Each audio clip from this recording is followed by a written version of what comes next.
Great. Good evening. Good evening, and welcome to the Power Hour, which is the running talk show where we're talking all matters running and all matters runners. We're joined once again tonight by Jodie Williams. Thank you for coming, Jodie. Thank you for having me. You did. Jodie, where are you? Before your viewers know, where exactly you? So I'm in Phoenix, Arizona. So it's the morning for me. It's 11 a.m. So that's why I'm drinking my coffee. But yeah, I'm in Phoenix. Hopefully I'll be heading back to the UK sometime soon once things calm down a little bit. So Yeah. Okay, how's been your week since we last spoke in terms of training and on that front? What's been happening? It's been going pretty well. It's a bit of a down week for me. So yeah, I think like I mentioned last time, there's been a strong focus on just my fitness base. I've been doing a lot of longer running. I'm back in Phoenix, so I like to incorporate a lot of hiking into my training schedule too. So that will be fun. I'm excited to get back into that, although it is at least 40 degrees here every day. So that definitely makes things a little difficult. It gets hot very early too, so there's really no escaping it. You just kind of suck it up and deal with it. But it definitely adds an extra component to the training. So yeah, it's all fun. It is, yeah. Well, good. So like I said, it's brilliant to have you join us again tonight. There were rave reviews about your interview and your discussion on Wednesday, when you focused on your life as a junior. You had a rather illustrious, career as a junior, and lots of lessons that you shared there, and also the candidness with which you shared, your experiences as a junior. Would you like, for those that just missed the Wednesday session, would you just like to give us a quick recap on some of your highlights of your junior career? So yeah, I mean, I went, I think 5 years unbeaten. Yeah, it was an interesting time in my life. It was a lot of fun. Went to World Youths and won the double there. Went to World Juniors and almost got the double. Just missed out on the double. Got gold and silver. Went to European Juniors and got the double. Yeah, I mean, I was just very fortunate that I was able to go to pretty much every single junior champs that there was available to me. And yeah, travel the world, get some great experiences, meet some amazing people, win some medals. Yeah, it was a very, like I said, very interesting time in my life, and yeah, gained a lot of success out of it. Yeah. Well, I have this little surprise for you, Johnny, because I went into the archives.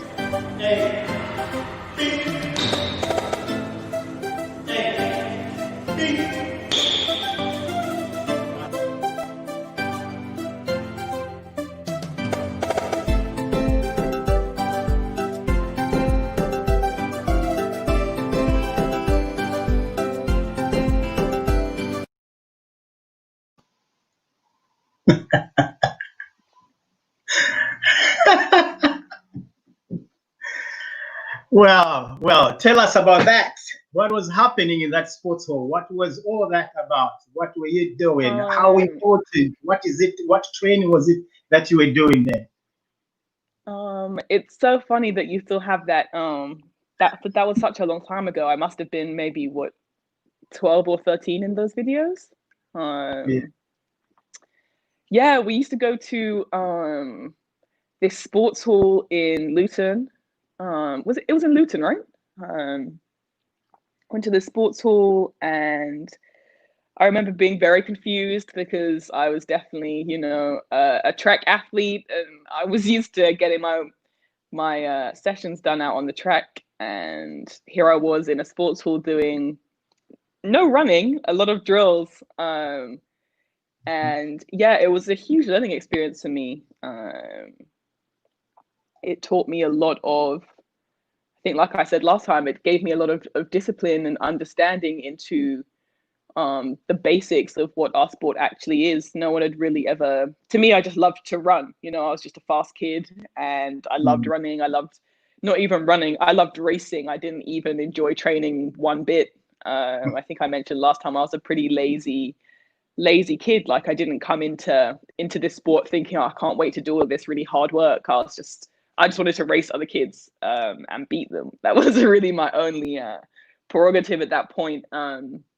So yeah, to be then taken into a sports hall and be doing all of these drills that I couldn't really piece together at the time was definitely a huge learning curve for me, but it was so important. It really laid the basis of a lot of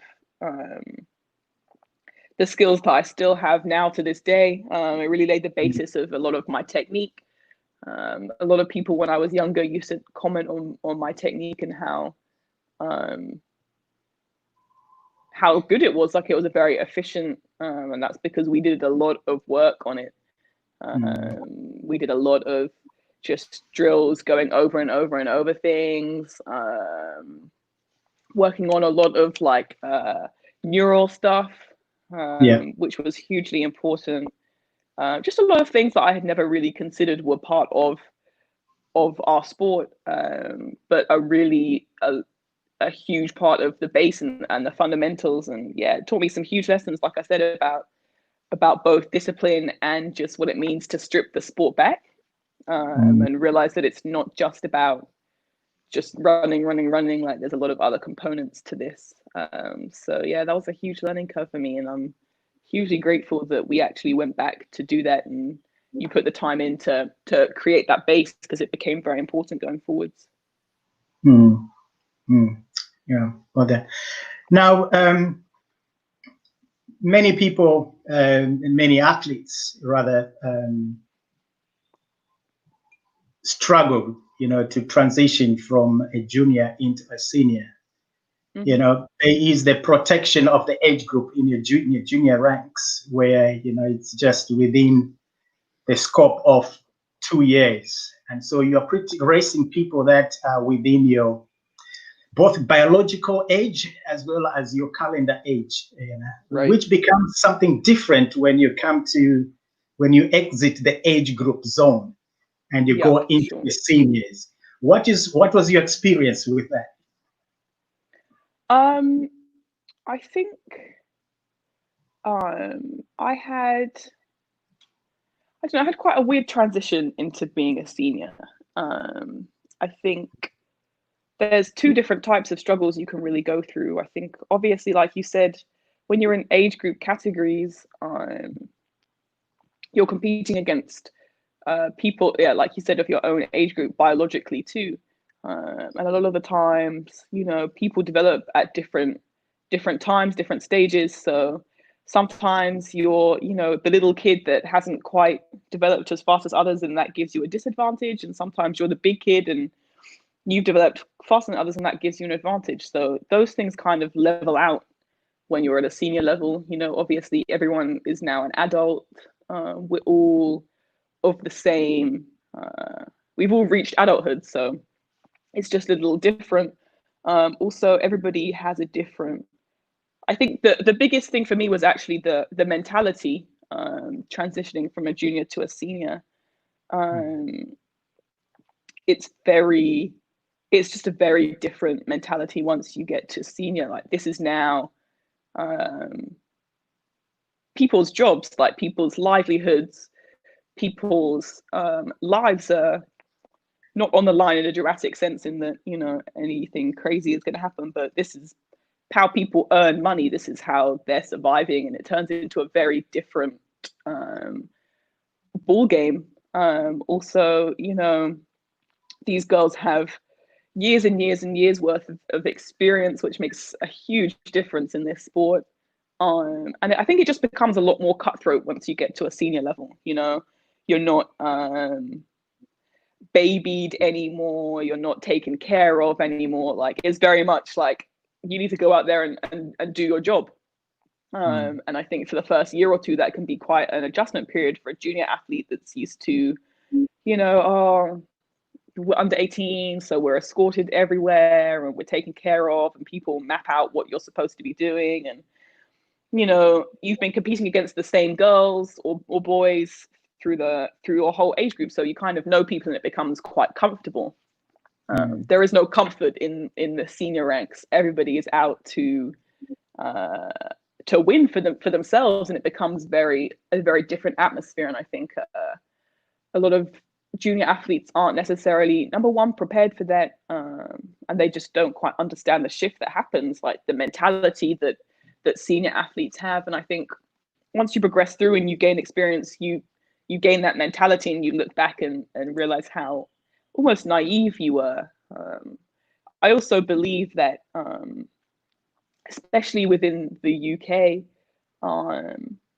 a lot of junior athletes can go into the senior ranks with, I don't know if an ego is the right word, but just assuming that it's going to be a very easy transition. You've been hyped up as this very successful junior athlete, and you've been taken care of, and the media is supporting you the whole way. People around you are telling you can do it. And then, like I said, you get into the senior ranks and no one cares what you did as a junior. The respect that you had as an athlete doesn't carry forwards into that senior ranks. And I think that can be a lot of athletes aren't ready for that. No one's on a pedestal in a senior world, you know what I mean? Everybody is out there to do their job and take this very seriously. And I think that can be just quite a surprising adjustment period for a lot of people. Takes them, like I said, especially in the UK, as we're kind of protected in this little bubble, and then they just push you out into this world that is, like I said, it's a very cutthroat, cutthroat sport. There's a lot of people of the same talent vying for very few spots. So it just becomes a very different mentality out there. Every athlete, and in my mind, in my book, really, every athlete and person for that matter has got a potential. Everyone has got a potentiality for speed. I'm biased because I'm speed major. But how close one gets to the fullness of their potential really depends on how willing they are to carry the cost of doing that. The work that has to be put in, you talked about working on technicalities before putting in the hard work, all that, the many changes that you have to put to your lifestyle. What did it cost you, Jodie, to become the top junior that you were before you started transitioning into a senior? It cost me a lot. Probably actually a little more than I was really willing to give at that age and time in my life. It was a lot of sacrificing. The sport became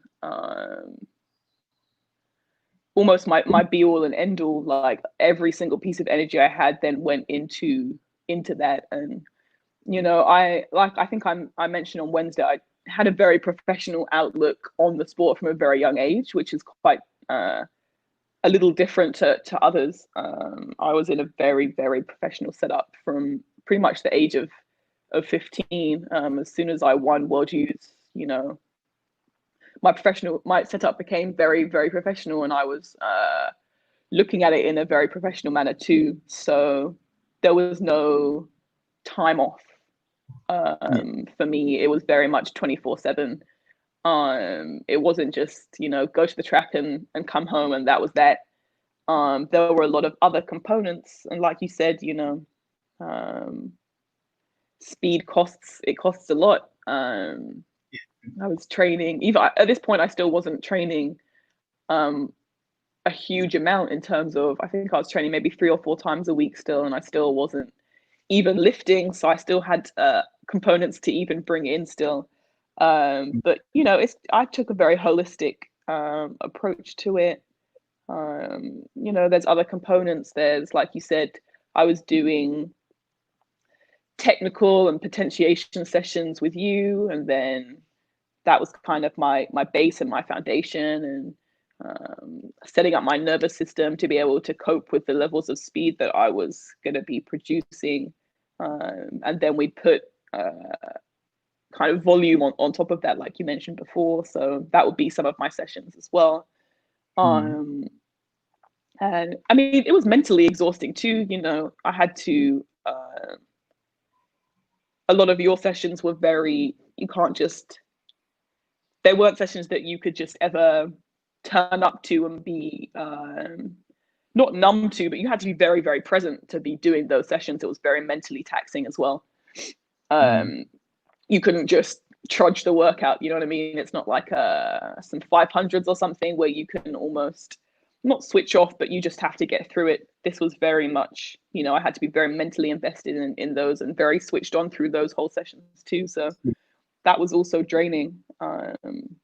And I think that is it. Also, you have to be very just mentally switched on in your sessions and making sure you're being very aware of all of the movements that you're doing, very conscious of everything that you're doing until it becomes subconscious. And that's the tricky part. And that's obviously a lot of what we were working on, was making something that I have to be very conscious on right now, subconscious by the time that I get to this race, and it's just second nature to me.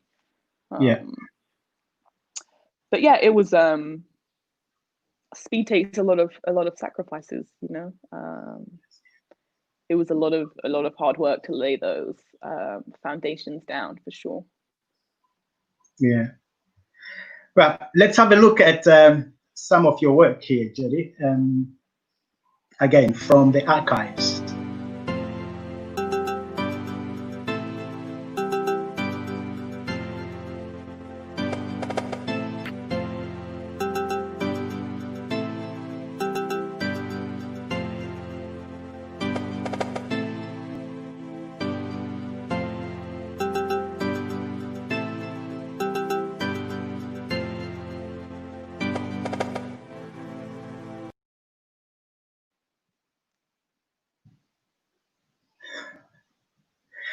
Well, well, I wish it would have been smoother than that, but there we go. Any memories about that? Yeah, for sure. Yeah, I definitely remember doing a lot of work with you. This is when we had transitioned out of the sports hall. We had done our sports hall work, and we were transitioning back out onto some track stuff. And it was still very talk about your training camps. Talk about your training camps, you know, that you put on top of your training. How did those ones go? Yeah, so we used to go on a lot of training camps. We used to go to Portugal, I think, at that time. That was before I started heading out to the US for my training camps. So we used to go somewhere every year around that same time that everybody goes for warm weather training. That April time when it's just kind of a little bit miserable in the UK still, and you need some good weather to put that real good speed work in. I think every UK athlete has had some kind of involvement in a warm weather training camp. They were a lot of fun, and they were a very good opportunity to get some really great quality work in. And also for a lot of athletes, it's really the first time that they've had the opportunity to almost be full-time with it. It's a very different environment, obviously, especially if you're a young athlete, or, you know, you're not a professional athlete, you're not used to having all of this time to just commit solely to training. Like, that's the only reason that you're here. So it's quite a different environment where everybody takes on a very professional outlook. So it's always a lot of fun. Like I said, for that 2 weeks or 3 weeks or for however long that you're there for, your sole focus is just training and making the best out of getting the best out of those sessions. So we do a lot of recovery work, pool work. I remember you running our pool sessions. Yeah, we used to go out to Portugal as a big group and get some really good work done. Yeah, like I said, it was just a great opportunity to fully focus on everything and not have any other distractions. We could get a lot of good physio work done out there as well. And it was really just about fine-tuning everything and getting everything just kind of ready, because I mean you get back and then you're ready to compete. So it kind of just feels like that final piece, that fine-tuning, that cherry on the cake almost. So they're always a lot of fun. Yeah. No, that's good. All right, Jen, now let's talk about your life as a senior, and which had a very difficult start. It did. And get with injuries, a number of viewers, have asked me to ask you this, that how were you coping? That was a long time. You were out for almost 3-4 years, on and off. How were you coping? What was happening? How have you managed to overcome all that?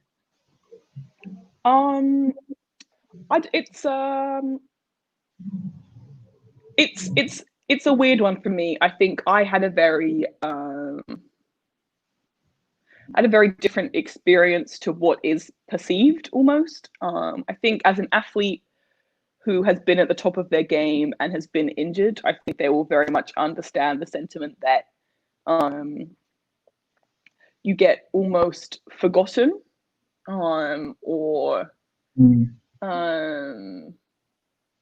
if you're not as present in the sport as people are used to you being, you almost get just pushed to the side, and people assume that that's it for you. But as an athlete, you understand that there's going to be ups and downs, and there's going to be good years and bad years. And for me, those years of injury weren't any different to my regular years. I still put in the same amount of training. I still put in the same amount of work. I still had the same focus. So to me, it was the same as any other year. I still did the same things. So it's quite difficult when people almost write you off or assume maybe, oh, they got injured, so they took the whole year off. Or like, you have to understand that regardless of whether we are hurt as athletes, or you don't see us competing as we usually do, or you don't see us on TV as much as usual, like, we're still putting in the same amount of work that we have done every year. So to me, those years were never lost years. Like, I was still very much in the sport. But it's definitely very mentally challenging. Number one, for the reasons that I spoke on. People kind of just assume that you're done, or that you've just packed it up. And I don't think people really truly understand the what's going on behind the scenes. So I guess I'll start from the beginning. I guess in 2012 was like my first. I think 2012 was actually my first ever injury. Obviously, it was a huge year. I'd come off the back of a lot of junior success, rather. This was my last year as a junior, and I was just really struggling. I was also struggling mentally that year before anything had even really begun. There was a huge amount of pressure on me, huge amount, and things were just really ramping up, and I hadn't really had a break at all since I was, I don't know, 14, 15. So this was kind of like my fourth year in a row of just going and training like a senior athlete. And like I said, my body wasn't really ready for the forces that I was putting through it. So I remember I got hurt pretty early on that year, and was pretty much it. I didn't really recover from that injury. I tore my hamstring at a warm weather camp, actually, in around April that year. And that was pretty much the end of that season. It was, like I said, it was my first ever injury. I hadn't had any experience of injuries. I didn't really understand them.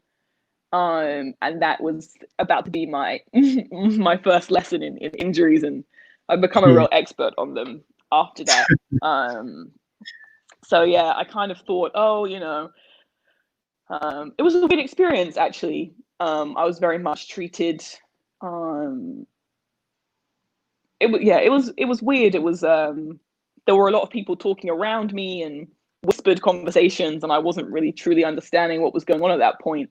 Because like I said, I hadn't been injured, so I was just like, oh, well, you know, I tore my hamstring and I was really upset, and I was on crutches and I had all of these bandages on, and I was like, this is dramatic. Like, what is going on here? But in my mind, you know, nothing was going to stop me. So, but it stopped me. It was a very serious hamstring tear, and I ended up actually tearing the other hamstring as well in my transition back, and developing some other issues. And that was just kind of, my body had just had enough. It just started to break down, and it was just like, your body will find a way to tell you that it's had enough, regardless of how strong you think you are or how mentally strong. And I think that was the biggest lesson that I learned from a lot of that was, when your body has reached breaking point, it will break to protect you and itself. There is always a reason for injuries, and there's always, and I think that was my first lesson in that every injury tells you something and tells a story, and there's always a reasoning behind it. And so yeah, that was my first experience, and that was my first learning curve, and it was a really horrible year for me, honestly. It was the start of a lot of problems for me. It was just kind of a bit of a breaking point for me. I think I felt like I had been very much holding it together up until that point. I think my successes were masking over a lot of things that I hadn't necessarily dealt with, both emotionally and physically. And that, I was about to say Band-Aid, that shows that I've been in America for too long. The plaster very much got ripped off at that point, and everything just kind of became exposed, both for me mentally and emotionally, and also a lot of my physical problems. So we kind of had to go back to the drawing board on that. I made a lot of changes in that year. I moved coaches. I set up a strength and conditioning program, because I hadn't really, at that point, I wasn't lifting. And we realized that, you know, I'm now at an age where I need to start putting more load into my body so that I can handle these things. And so we kind of went back to the drawing board and figured out what went wrong. I think, like I said, at this point, Stephen and Perfect Balance were involved, and they became quite heavily involved after that. And it just came down to me having to take a step back. Okay, there we are. Oh, sorry. So yeah, that was kind of my first experiences for that. And obviously after that, I had a couple of years that were really tough. 2012, like I said, was pretty much a breaking point for me emotionally. So I really had to recover from a lot of that, and I brought a lot of that into the next year. So 2013 for me, again, was not a good year at all. There was a lot of stuff going on behind the scenes that I think a lot of people aren't really aware of or privy to. And that's another thing I will definitely say about injuries is a lot of the time that athlete is going through a lot more than you can really imagine. It's always a lot more than just that injury. There's a lot more going on behind the scenes. And I think any athlete that's been at the top of their game and has struggled through injuries will tell you how mentally challenging injuries are more than anything else. It's not really the physical component of them. It's always the mental component of them that is the biggest struggle and hurdle to overcome. Physically, your body can recover pretty well. You know, we're very adaptable people, and we're professional athletes, so we'll find a way to bounce back. But emotionally, that can be quite scarring. So that's definitely the main component for me. Right.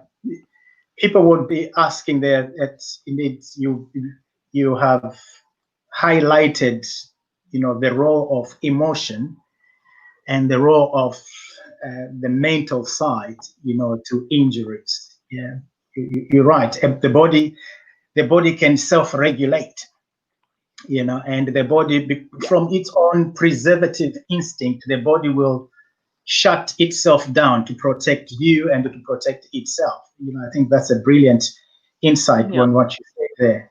And unless an athlete is attuned to their body, you know, it can be a very discordant relationship between them, or, you know, their training, almost an accident waiting to happen, as it were. So understanding the body understanding your body early on, I would suggest is something that every athlete needs to do. What's your take on that? I think that's something that I touched on Wednesday, is being very in tune with yourself. I think that's something I was fortunate enough to learn very early on, is just learn your boundaries and learn your body very well.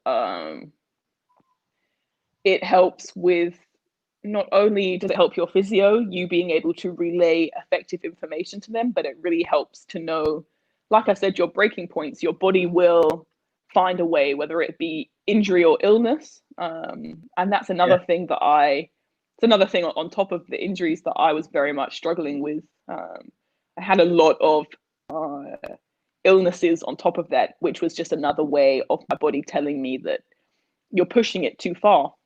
So it was going to find a way, whether it was going to take me out through illness or take me out through injury, it was going to find a way to stop me. Because, like I said, your body will do that no matter how mentally resilient you are. If you are overloading yourself, your body will stop you. So yeah, it's definitely very important, I think, to know and understand yourself. I think, like I said,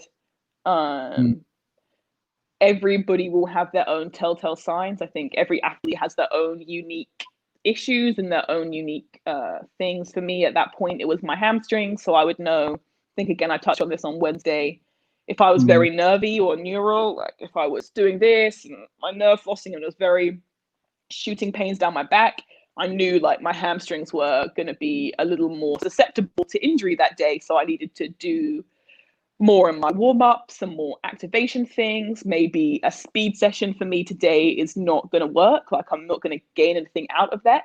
So maybe we need to meter my training. Maybe that's telling me I haven't recovered from yesterday's session effectively. Maybe we need to do a recovery session.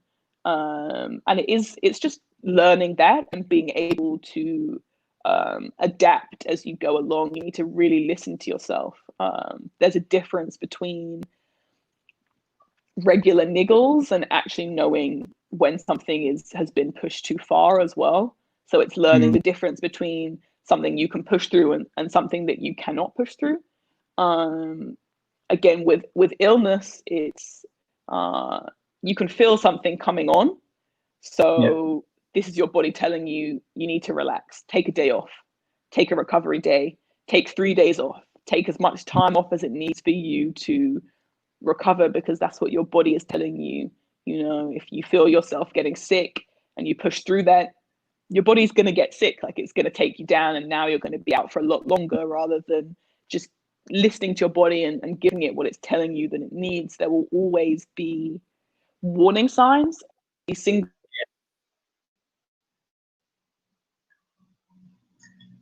Oh, we lost Jodie there.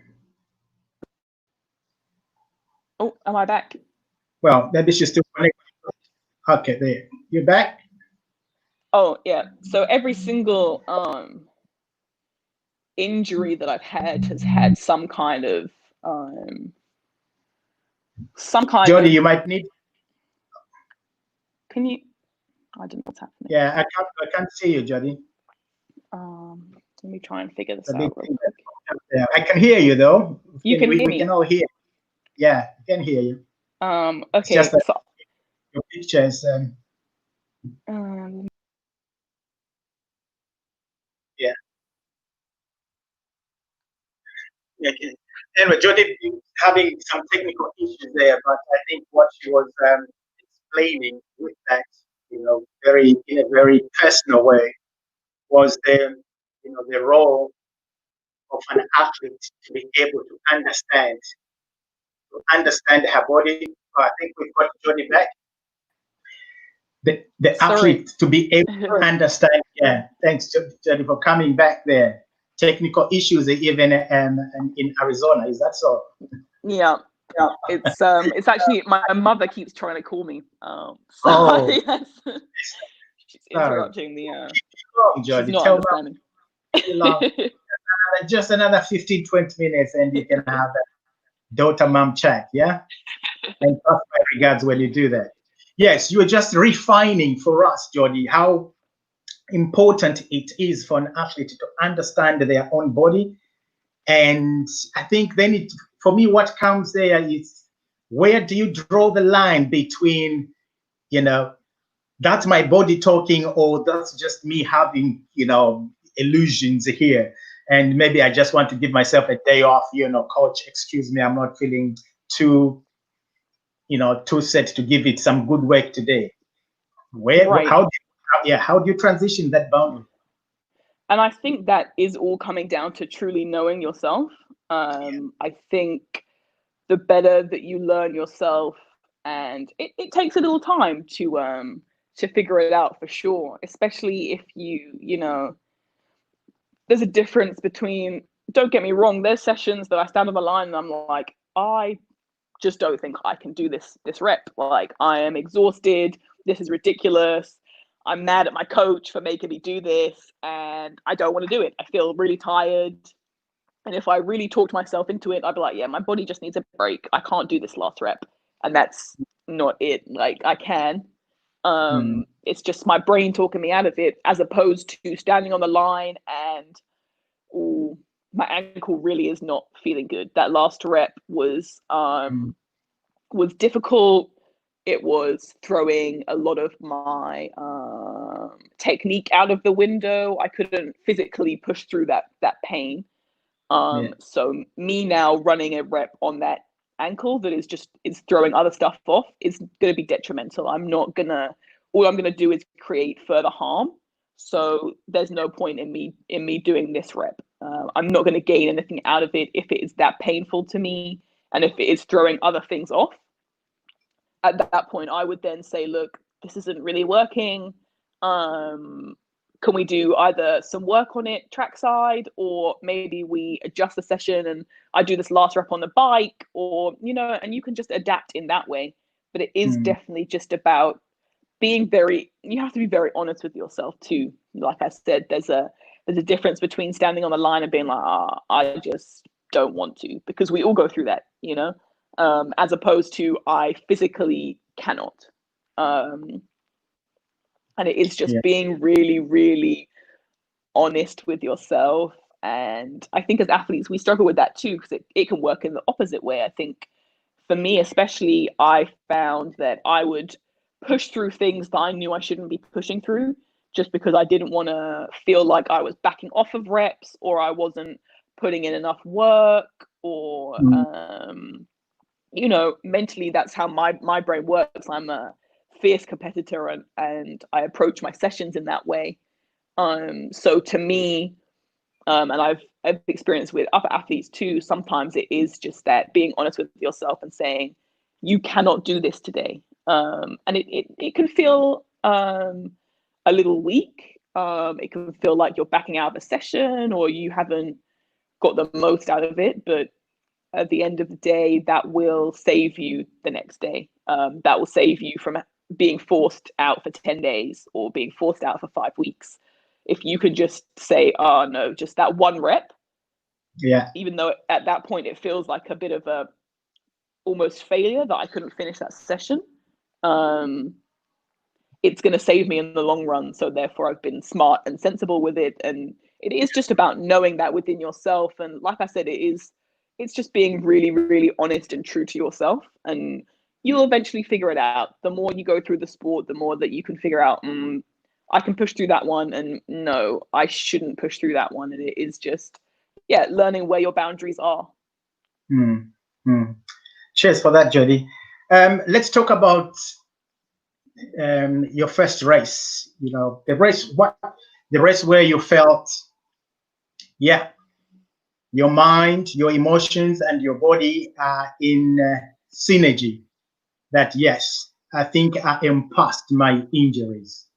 What was that like? What race was it?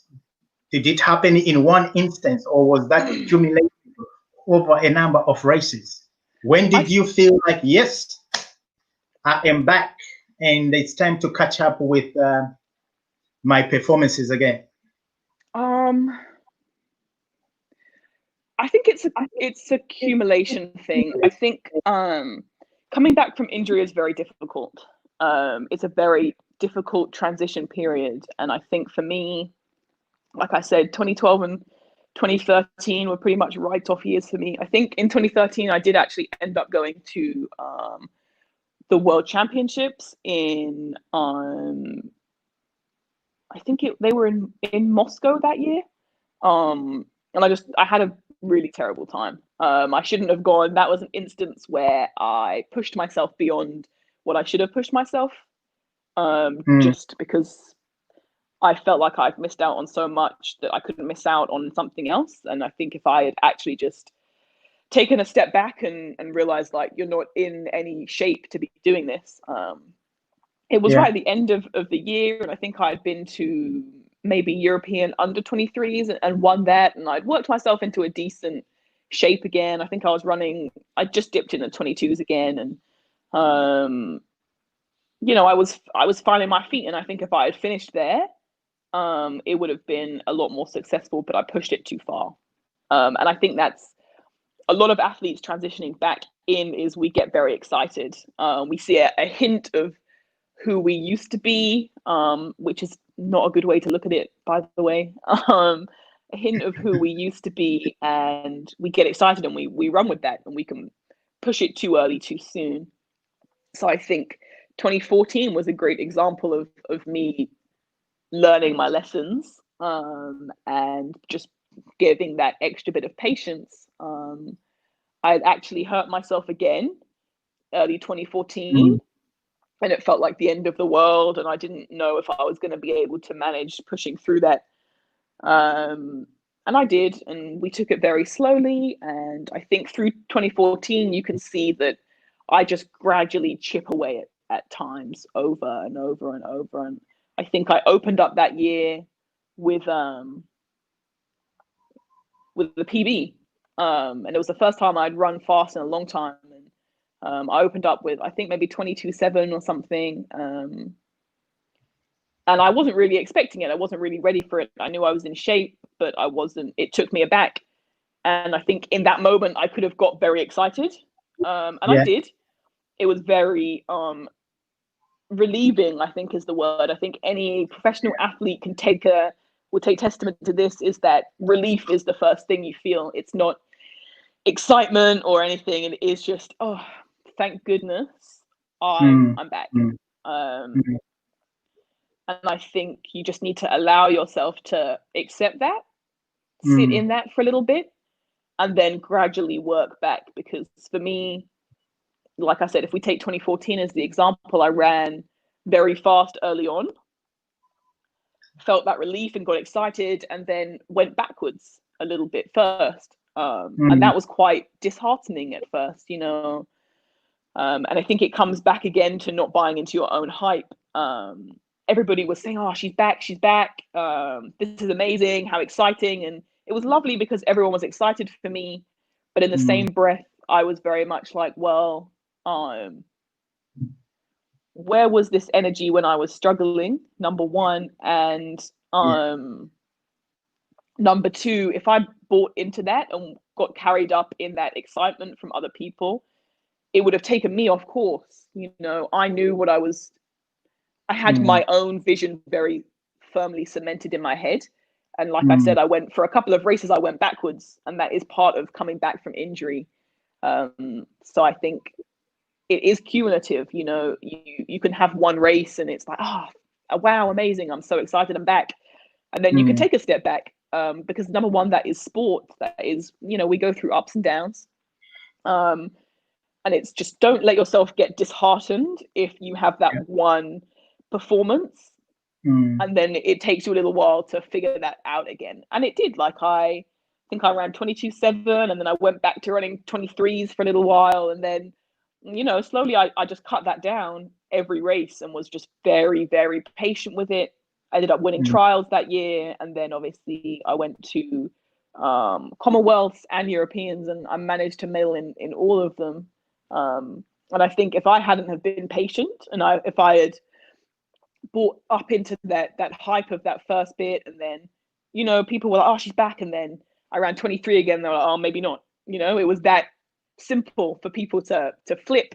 So I think it is just very important trusting in yourself and knowing, okay, that performance showed a glimmer of what I knew I was capable of. Accept that, be like, great, celebrate that, and then get back to work and realize that it's still going to take some time, and trust that it's gonna. I think injuries are a lot of trusting in yourself and That's knowing brilliant. what you can do. And like I said, it worked out for me. I went back a little bit, and then I knew what I could do that year, and I just trusted in myself and what I knew I could do. And it paid off. It won't always pay off, you know. It could have been a year that was just a building year, and that's okay too. Nothing is a rush. Everything is on your time. Don't ever let yourself be rushed into transitioning back in from that injury. Yeah. No, you know, cheers for that one, Jodie. And anxiety is something that athletes have to manage, have to deal with.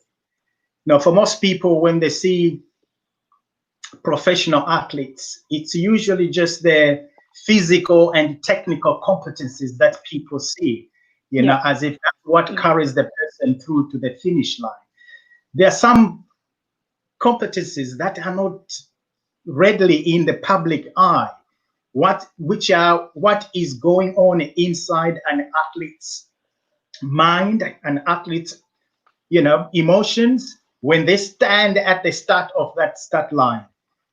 Now, that even in a situation where this is just a race, now throw on top of that, you still have the challenge of overcoming your injuries, not having the uncertainty of whether the body is ready for this. How do you cope with anxiety? How did you manage your anxieties, you know, in the face of those two challenges, the race itself and the scars of injury?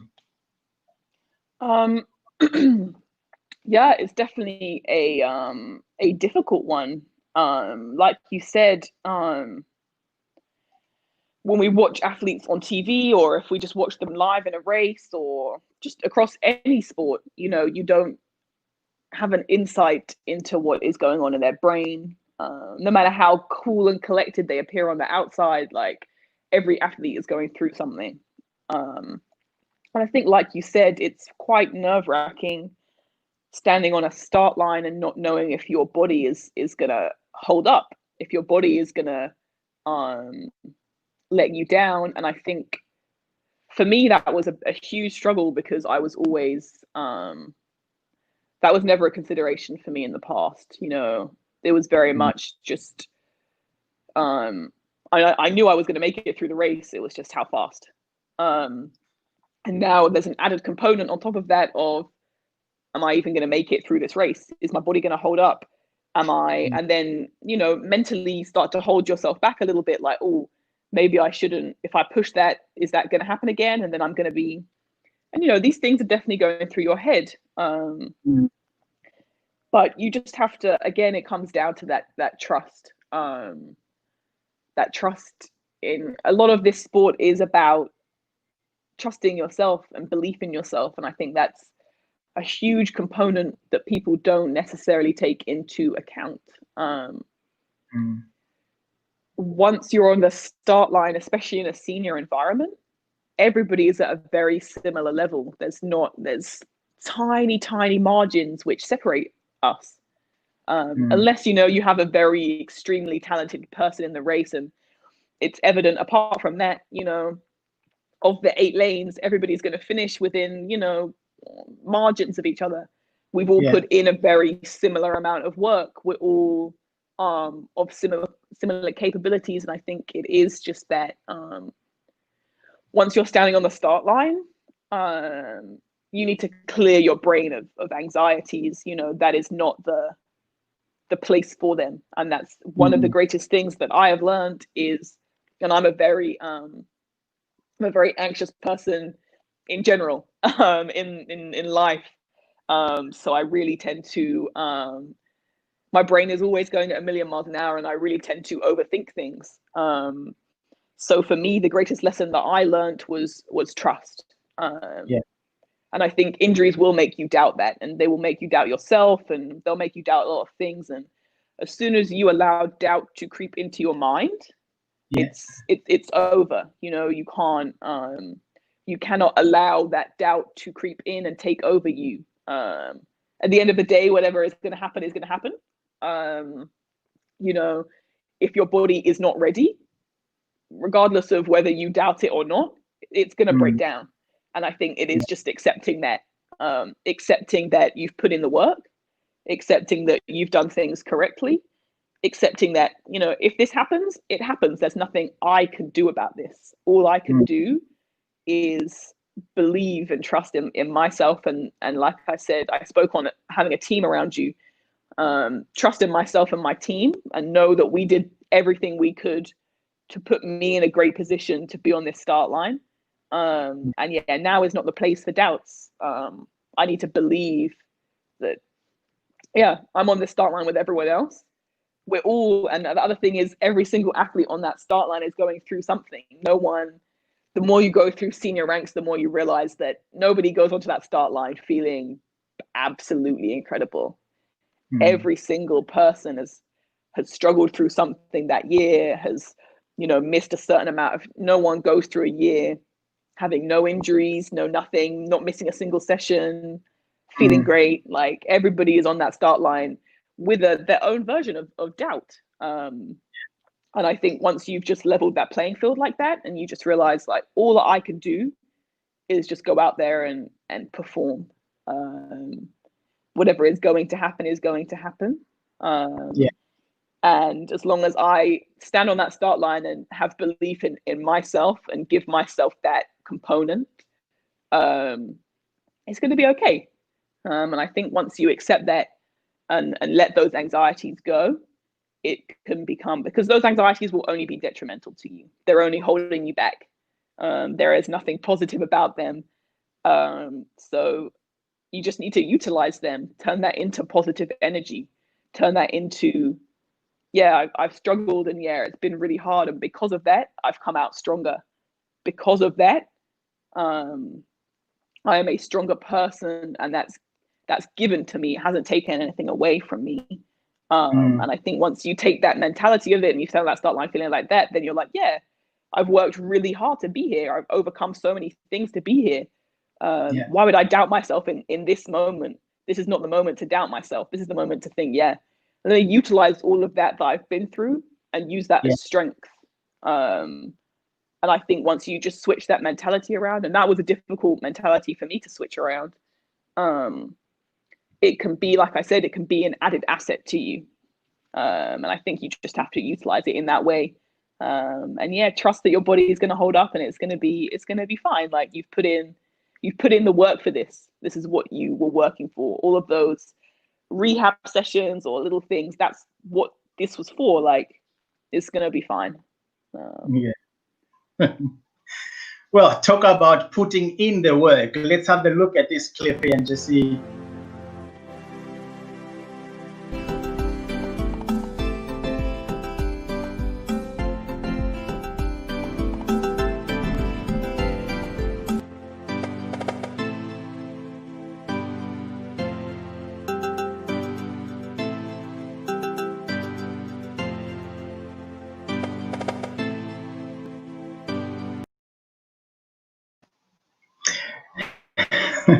Right, you and those three girls there did put in some shift for British athletics at the European Championships. Tell us about them just before we close, Jodie.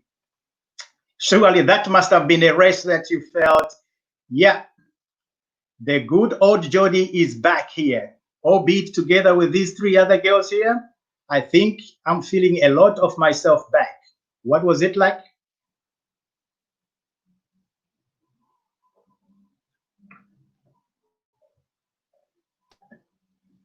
Can't hear you, Jodie.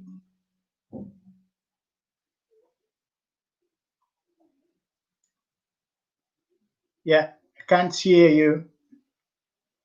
I think I've lost Jodie on the phone.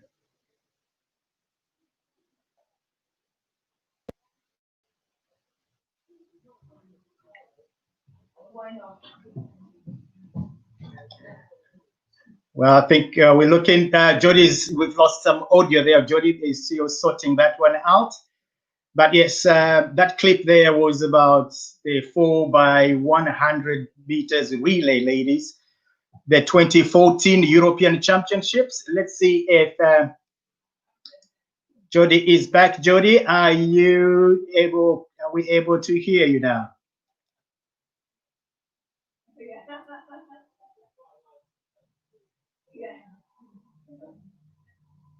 Still no. Oh dear. Oh well, what's happening here? Goodness me. Yeah, let's try that. Try get her back in.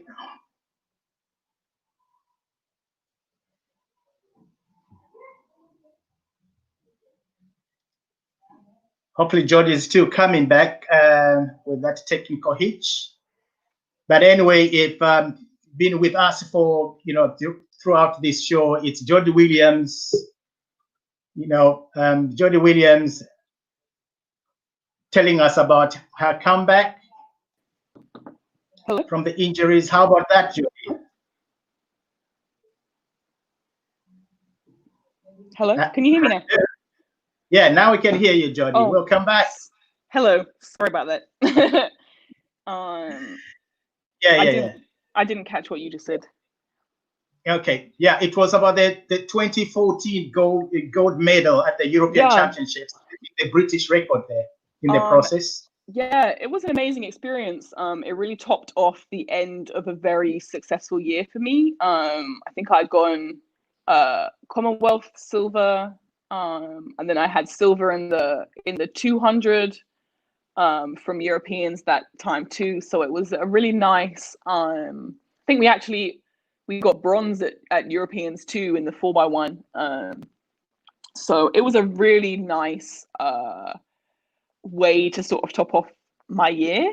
It really solidified that I felt like I was back and in great shape. And it was lovely to be on that relay team again. I've been quite in and out of the 4x1 program. And yeah, it was awesome to run a British record with those girls. We're all very close. Those girls are some very good friends of mine. We've grown up together. We've been through some very similar experiences, and I think for all of us that year, it was very personal. Ashley Nelson was on that team, and she's been through some very similar things to me. Asha Phillip, broke her leg. Desiree's had her own issues with. All four of us have our issues with injuries and had, almost coming back that year, every single one of us. So it was amazing to not only win but run a British record with those girls. It was very special to us. Like I said, we're all very close, so it was just quite it was quite an emotional thing for all of us.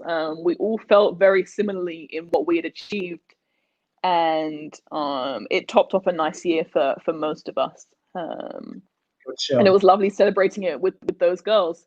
So yeah, that was a definite. It was a great moment for sure. Jodie, you've been super duper. I can say that again. You've been very generous with your time, very generous with sharing your experiences with our viewers. And I'd just like to thank you very much for doing that, and wish you all the best, under the current circumstances. Wish you all the best with the continued comeback and the elongated season to the Olympic. Yeah. So thank you very much for joining me, and thank you very much. Yeah. So until next Wednesday, it's bye bye from me, and it's bye bye from Jodie.